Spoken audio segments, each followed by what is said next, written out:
Hey everyone, today on Christian Country Living, we're going to teach you how to split firewood. Now some of you are probably thinking right now, John, aren't you always telling us to learn how to do things without electricity and without gas? Yeah, but right now, we're not in the time that Revelation 13:17 tells us about. So I have access to gas and electricity, and so I'm going to use them ahead of time because I'm playing it smart. If you guys want to go out and swing your axe in the wood and split everything by hand, then be my guest. But I'd rather do this ahead of time and build up a nice supply of wood so that I don't have to be swinging the axe or the maul if I don't want to. So we're going to show you both methods. You need to learn both methods of hand splitting and hydraulic log splitting. But I will tell you that this is going to save you a lot of energy doing it this way over the hand splitting. And it's going to be just as fast, if not faster. All right, safety first. Before we do anything, we're going to get some safety gear on. Glasses, this will protect your eyes from any splintering wood. Earplugs, I recommend earmuffs, but I don't have anything on hand, so I'm just going to use these rags here. Stuff them there. And gloves, if for no other reason, that they're just going to save your hands as you work with all the rough edges. We're going to put this lever onto the choke position. So in other words, all the way over. We're starting cold, so you're going to want to start it on choke. Here's the throttle. We'll just set like a middle of the road setting for that. Your splitter may also have a gas shutoff. Right now it is turned on, but if I turn it to this position here, the gas would then be off. That's the setting that you want if you're going to be putting it into storage for long term. When you want to use it, turn it on. Alright, the last thing we have to do is there will probably be some sort of on-off switch. Right now the circle means that it's off and you can pull all day on this, but it won't start. Flip it to that, to the dash, and now it should start. Let's fire it up.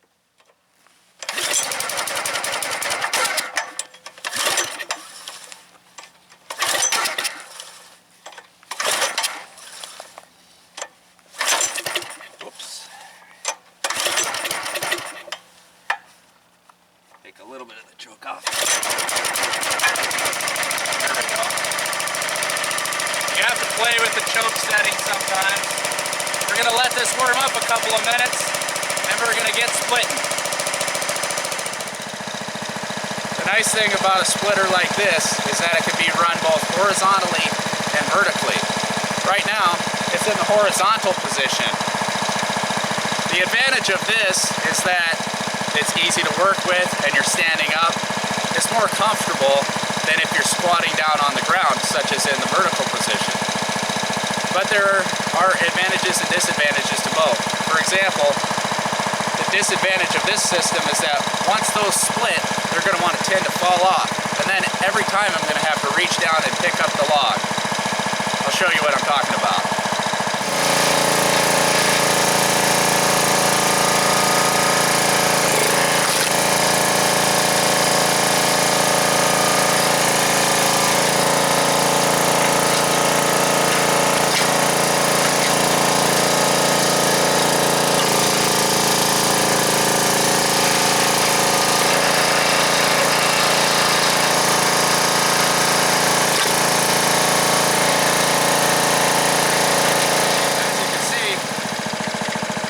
Any work that you're saving on your back is negated by the fact that you're going to have to pick up every piece that falls down. I prefer to run this particular splitter in the vertical position.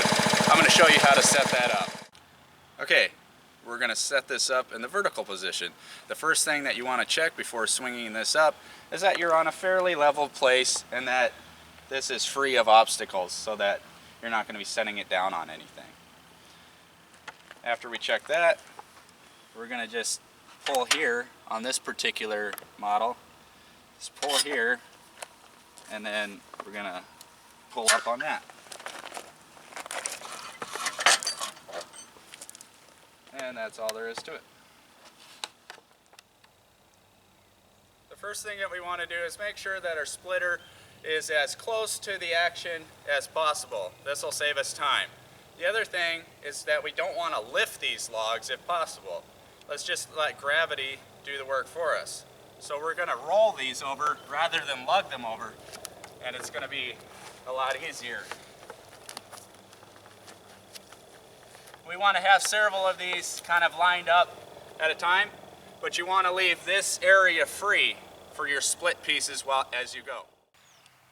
Okay, something very important when you're running this thing is that you keep your hands out of the way of the splitter part. That thing will split your hand right in half, just like that, if you're not watching what you're doing. So we want to keep our hands on the sides of the logs. We don't want to be up here, or like this with our thumbs here. We want to keep around the sides. This morning we're going to be using the Tradesman 20-ton vertical log splitter. It's really simple operation and it works very well. First of all, this hydraulic cylinder is obviously going to come down and split the wood for us.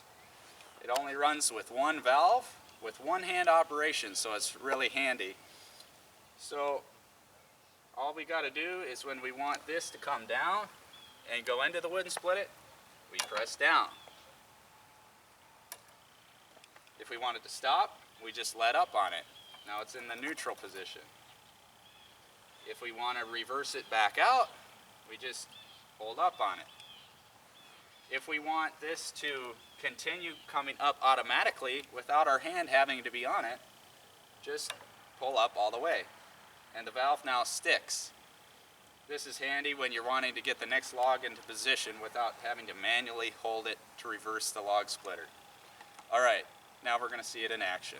When you're putting the log onto the splitter, you want to get it close to this, as close as you reasonably can. It's not super particular, but what you don't want to see happen is it out here when you're trying to split, if that makes sense. Okay, so we're going to fire this up and use the principles that we just learned.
I hope today that we've learned the basics of splitting firewood.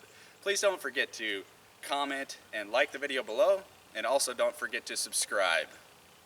Until next time, this has been John Erickson for Christian Country Living, reminding you to pray, plan, and prepare. We'll see you next time.